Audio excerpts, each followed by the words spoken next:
কুমিল্লার মুরাদনগরে বসত ঘরের দরজা ভেঙে এক নারীকে ধর্ষণের অভিযোগ উঠেছে ফজর আলী নামের এক ব্যক্তির বিরুদ্ধে। পরে ঘটনার মূল অভিযুক্তকে ঢাকা থেকে গ্রেপ্তার করছে পুলিশ।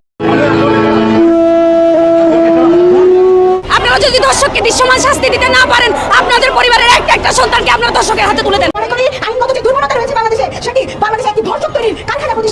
কুমিল্লার মুরাদনগরে হিন্দু এক নারীর উপর হওয়া ধর্ষণের ঘটনা আমাদের সমাজ নিরাপত্তা পরিস্থিতি কতটা খারাপ সেটি আবারও প্রমাণ করে দিল।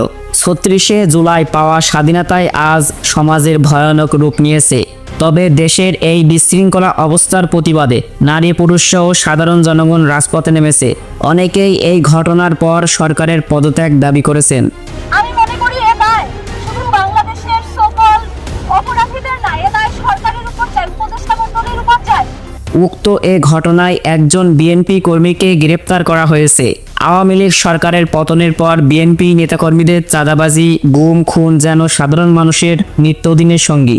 এই ধরনের ঘটনা নিয়ে কিছুদিন আগেই কথা বলেছিলেন বিএনপি নেত্রী রুমিন ফারহানা। জায়গা থেকে কিন্তু বিএনপি নেতাকর্মীদের বিরুদ্ধে প্রচুর কমপ্লেইন আসছে। আমার কাছে সকাল বিকাল কমপ্লেইন আসছে।